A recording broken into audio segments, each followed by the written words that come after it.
মৰমৰ ছাত্ৰ-ছাত্ৰীসকল, আজি তোমালোক ক্লাছটো দি আছো বৃত্ত সম্বন্ধীয় কালি ইংৰাজীত এৰিয়াছ ৰিলেটেড সাৰ্কলস।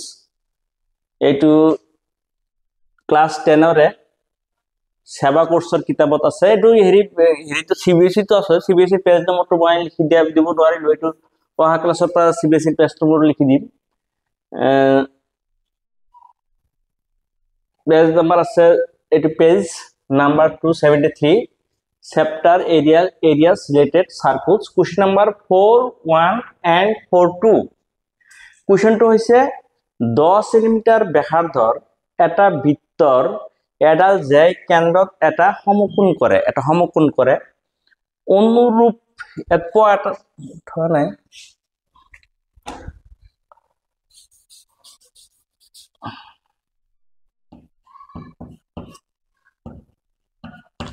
অনুৰূপ গৌণ বৃত্তখণ্ড 2 নম্বৰ মুখ্য বৃত্তকলাৰ কালি নিৰ্ণয় কৰা। ব্যবহাৰ কৰা পাই ইজিক্যাল টু 3.14। এটা আমি সমাধানটো কৰিব বিচাৰিছো। সমাধানটো তোমালোক চোৱা।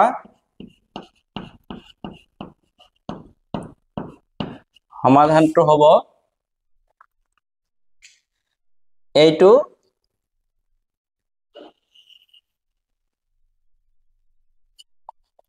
বৃত্ত। এই বৃত্তটোৰ এডাল জে কেন্দ্ৰত এটা সমকোণ কৰে। এডাল জে, এইটো এটা জে ধৰা, এইটো এটা জে, এৰ কেন্দ্ৰ কিমান ডিগ্ৰী কোণ কৰে বুলি কৈছে? সমকোণ কৰে বুলি কৈছে। সমকোণ কৰে, তাৰমানে এই কোণটো কিমান ডিগ্ৰী? 90 ডিগ্ৰী। সমকোণ কৰে বুলি কৈছে, সমকোণ মানে 90 ডিগ্ৰী। এতিয়া কি ওলাব লাগে? অনুৰূপ গৌণ বৃত্তখণ্ড। তাৰমানে গৌণ বৃত্তখণ্ড এইখিনি গোটেই এই জেডালৰ এইপিনে মুখ্য বৃত্তখণ্ড বুলি কয়, এইখিনি গৌণ বৃত্তখণ্ড বুলি কয়। এইটো বৃত্তখণ্ড। এই 1 নম্বৰটোত আছে, এই 4ৰ 1 নম্বৰত এনসাৰটোত আছে এই তোমাৰ অনুৰূপ গৌণ বৃত্তখণ্ডৰ কালি উলিওৱা মানে কি? এই যে এইখিনি জায়গাত কালি উলিয়াব লাগে, এইটো জায়গাত কালি ওলাব লাগে। এইটো ও, এইটো এ, এইটো বি দিয়া। এতিয়া তোমাৰ যে ব্যাসাৰ্ধটো কিমান সেন্টিমিটাৰ আছে? ব্যাসাৰ্ধ আছে 10 সেন্টিমিটাৰ। 10 সেন্টিমিটাৰ। ইয়াতো তোমাৰ কি আছে? 10 সেন্টিমিটাৰ আছে। 10 সেন্টিমিটাৰ আছে। এতিয়া তুমি এইটো আৰ, ব্যাসাৰ্ধ মানে কি? আৰটো তুমি লিখিলা কিমান সেন্টিমিটাৰ? 10 সেন্টিমিটাৰ। মন দিবা, এই এনেকুৱা ধৰণৰ কুৱেশ্যনৰ চিত্ৰ কিন্তু আঁকিবই লাগিব। চিত্ৰ আঁকিব পাৰিব লাগিব। বুজি পালে চিত্ৰ আঁকিব পাৰিবা নিশ্চয়। আৰ 10 সেন্টিমিটাৰ আছে। এতিয়া এই তোমাৰ থিটা আছে কিমান ডিগ্ৰী? 90 ডিগ্ৰী। এতিয়া এই তুমি সূত্ৰটো এনেকা লিখিব পাৰা। তুমি এই গোটেইখিনিৰ হেৰি ওলাই লোৱা, বৃত্তকলাৰ কালি।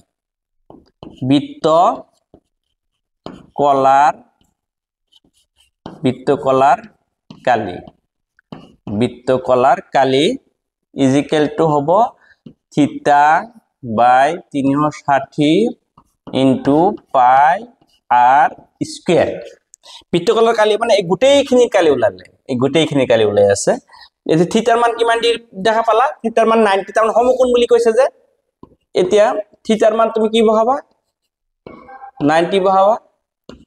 360 পাইৰ মান তোমালোক দিয়া আছে, যদি দিয়া নাথাকে 7/5 লিখিবা, আৰু দিয়া থাকে 3 দিয়া আছে যেটো এটা লিখিব লাগিব। দিয়া আছে 3.14। আর মান কিমান আছে? ব্যাসাৰ্ধ কিমান আছে? 10। তে তোমাৰ কি হ'ব? 10 পূৰণ 10 হ'ব স্কয়াৰ যে, এটো স্কয়াৰ যে, সেইকাৰণে 10 পূৰণ 10 লিখিব লাগিব। তো এই 10 স্কয়াৰ লিখিলে হ'ব। তো তুমি এই শূন্য কাটিলা, আৰ 9 যদি 36ত কাটা কেইবাৰ যাব? ওপৰত যাব একবাৰ, তলত কেইবাৰ যাব? 4 বাৰ যাব। আৰু চোৱা, ইয়াত 10 আছে। তোমাৰ এটা 10ৰে পূৰণ কৰিলে 10 মিটাৰ এইখিনিত আহিব, এটা ঘৰত আগত আহিব। আৰু দুটা 10ৰে পূৰণ কৰিলে 10 মিটাৰ নাইকিয়া হৈ যাব। তাহলে 10 পূরণ করলে এই 10 একটু নাইকা হয়ে যাব ইয়াত কি হবো 3 1 4 এতিয়া তুমি এই 4 এর দ্বারা এটো যদি কাটি দিয়া 2 এর কাটিলে ইয়াত হবো ইয়াত 2 এর কাটিলে হবো তলত 2 হবো ইয়াত হবো 157 সেন্টিমিটার স্কয়ার এতিয়া এই যে আমার কোনখিনি কালি ওলালে এই গোটেইখিনি জায়গার কালি ওলালে এই গোটেইখিনি এইখিনি জায়গার কালি ওলালে এতিয়া আমার বৃত্তখণ্ড মানে এইখিনি হে ঘনবৃত্তখণ্ড মানে এইখিনি হে কালি ওলাব লাগে তেন্তে এই ত্ৰিভুজৰ কালিটি কি হৈ গল বেছি হৈ গল তে ত্ৰিভুজৰ কালিটো আমি মাইনাস কৰি লিখব ত্ৰিভুজৰ কালিটো কি আছিল ত্রিভুজ ও এ বির কালি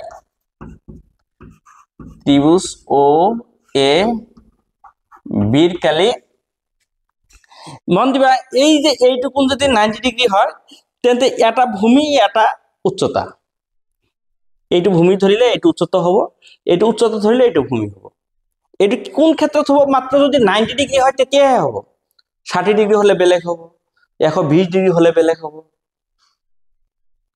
যদি 90 ডিগ্রি হয় তেন্তে তুমি কি লিখিব পারিবা এইটু এনেকা লিখিব পারিবা হাফ ইনটু ও এ কারণ ও এ তো তুমি ভূমি ধরিলা তেন্তে এই ও বি টো কি হবো উচ্চতা হবো কারণ হাফ ইনটু ও এ ইনটু ও বি হবো এতিয়া তুমি হাফ লিখিলা ও এর মান কিমান আছে 10 আছে ও বির মানও 10 আছে তুমি 10 বহাই দিয়া 10 পূরণ 10 তেতিয়া 2 আর এই 10 কাটলে কিমান হবো এই 10 এই 2 কাটলে 5 হবো 5 10 গুণ কিমান হবো 50 এটা সেন্টিমিটার স্কয়ার হবো দে কালি হলে স্কয়ার হবো ইউনিট টু স্কয়ার হবো এতিয়া আমার মন দিবা আমার এতে কোনটো ওলাইছে এই ত্ৰিভুজৰ কালি ওলাইছে আৰ এটা হইছে এই বৃত্তকলা গোটেইখিনি কালি ওলাইছে আমাৰ এই ত্ৰিভুজটোৰ কালিও নালাগে আনসাৰত আমাৰ এই গোটেইখিনি কালি এটো নালাগে গতি আমি কি কৰিম এই গোটেইখিনিৰ কালিৰ প্ৰায় ত্ৰিভুজৰ কালিটো মাইনাস কৰিলে এটো কালি থাকিব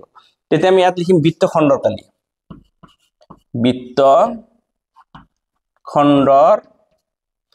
কালি ইজ ইকুয়াল টু এইটু কালিৰ পৰা এইটু কালি মাইনাস কৰিব লাগিব -50 এতে তুমি যদি 2 টু লহাগু লোৱা তেন্তে ইয়াত 2 হ'ব ইয়াত 2 মিলিছে 157 এ হ'ব মাইনাস a2 টু a50 লগত পূরণ হ'ব 100 হ'ব a2 পৰা এটা মাইনাস কৰা 7 ৰ পৰা শূন্য গেলে 7 হ'ব 5 ৰ পৰা শূন্য গেলে 5 হ'ব আর 1 তো মিলি গেছে এতে তুমি 2 এর হরণ করা 5 ক 2 এর হরণ করলে কয়বার যাব 2 বার যাব বাকি থাকিব 1 1 সূত্র থাকলে কয়বার যাব 8 বার হবে বাকি থাকিব 1 দশমিক দিয়া 10 হবে 10 কয়বার যাব 5 বার যাব সেন্টিমিটার স্কয়ার তার মানে বৃত্তখণ্ডৰ কালিটি কি হবে 28.5 সেন্টিমিটাৰ স্কয়াৰ হবে এতিয়া আমাৰ 2 নম্বৰ কি কৈছে মুখ্য বৃত্ত কলার কালি নির্ণয় করা এতে এইখিনি হইছে বৃত্তকলা এইখিনি হইছে বৃত্তকলা এটা হইছে বৃত্তকলা আমি লিখিছো গণবৃত্তকলা এটা আসলে এটা আসলে গণবৃত্তকলা এটা যদি সৰুটো যদি গণবৃত্তকলা হয় তেন্তে আৰু এটা অপোজিট যেটা থাকিব মুখ্য বৃত্তকলা তাৰ মানে এইটো ব্যাসাৰ্ধৰ পৰা এই যে গোটেইখিনি মিলি বৃত্ত তাৰ এইটো যদি তোমাৰ এইটো বৃত্তকলা হয় গণবৃত্তকলা হয় এইখিনি কি হ'ব মুখ্য বৃত্তকলা হ'ব এইখিনি মুখ্য বৃত্তকলা হ'ব মুখ্য বৃত্তকলা তো এই থিটা এই কেন্দ্ৰত কিমান ডিগ্ৰী কোণ থাকে তোমালোকে জানাই নিশ্চয় 360 ডিগ্ৰী কোণ থাকে 360 ডিগ্ৰী কোণৰ পৰা এইটো কোণ কিমান ডিগ্ৰী গুচি গল 90 ডিগ্ৰী গুচি গল তেন্তে এই পিনে কিমান ডিগ্ৰী থাকিব আৰু 360 ডিগ্ৰী পৰা 90 মাইনাস কৰা তেতে 2 নম্বৰত লিখা 2 নম্বৰত থিটাৰ মান হ'ব 360 তাৰ মানে গোটেইখিনি 360 তাৰ পিছত 90 টো মাইনাস কৰি দিয়া 360 মাইনাস 90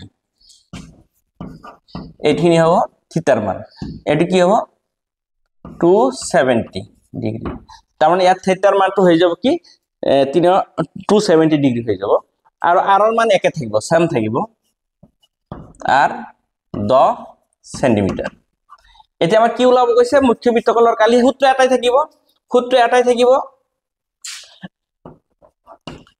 এটাই থাকিব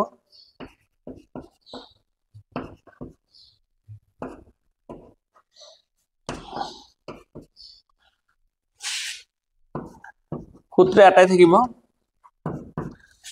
সূত্র এটা কি হব থিটা বাই 360 ইনটু পাই আর স্কয়ার থাকিব এতিয়া এই সমান চিন তলত দিব লাগিছিল আৰু দূৰত লিখি জাগা নহয় যে এটা থিটাৰ মান কিমান আছে এই 270 আৰু এটি তলত 360 পাইৰ মান কি পাইছিলা পাইৰ মান পাইছা 3.14 আৰু আৰৰ মান কি পাইছা 10 তুমি স্কয়াৰ দিয়া মানে 10 স্কয়াৰ মানে 100 ৰে পূৰণ কৰিলে 10 মিনিট কি হৈ যাব নাইকিয়া হৈ যাব এতে এই শূন্য এহিনে তুমি কাটি দিয়া তেন্তে ইয়াত থাকিব 27 ইয়াত থাকিব ইয়াত 27 ইয়াত 36 তুমি 9 ৰে কাটিলে ইয়াত কি বাৰ হ'ব 9 ৰে কাটিলে 3 বাৰ হ'ব এই 36 ক 9 ৰে কাটিলে 4 বাৰ হ'ব ইয়াত হ'ব গৈ তোমাৰ এই এই একটু 10 দগুণ 100 রে পূরণ করলে 10 মিটার নাইকিয়া হয়ে যাব 314 হ'ব এতিয়া তুমি যদি এইটো এনেকা মই ইয়াতে জাগা নাই কাৰণে ইয়াতে এনেকা লিখিলো ইয়াতে জাগা নাই কাৰণে এনেকা লিখিলো এই সমান চিনটো ইয়াত লৈ আহিলো এতিয়া তুমি 4 ৰে ইয়াত যদি 2 ৰে কাটা তলত কি হ'ব 2 হ'ব ওপৰত 3 হ'ব ইয়াত কি হ'ব 157 হ'ব তাহলে এই 4 ৰে এটু কাটিলে 157 হয় মনত ৰাখিবা আর উপর 3 এটা থাকিলেই এতিয়া তুমি এই 3 রে এটু পূরণ করা 3 7 গুণ 21 হয় হাতে থাকিল 2 3 5 গুণ 15 আর 2 17 হয় হাতে 1 3 1 গুণ 3 আর 1 4 সেন্টিমিটার স্কয়ার হবে 3 7 গুণ 21 3 5 গুণ 15 17 এর হাত 3 1 গুণ 3 4 এটি কি হবে आंसर হবে এটি কি হবে মুখ্য বৃত্তকলার কালি হ'ব এটা ধাৰাবাহিকভাৱে মই এটো চ্যাপ্টাৰ দি থাকিম আৰু সেৱা কোৰ্সৰ অহা কাৰিপৰ সেৱা কোৰ্সৰ পৃষ্ঠা নম্বৰটো দি দিয়া হ'ব তোমালোকে সেৱা কোৰ্সৰ যিখিনি ল'ৰা ছোৱালী আছে সেইখিনি চাব পাৰিবা থ্যাংক ইউ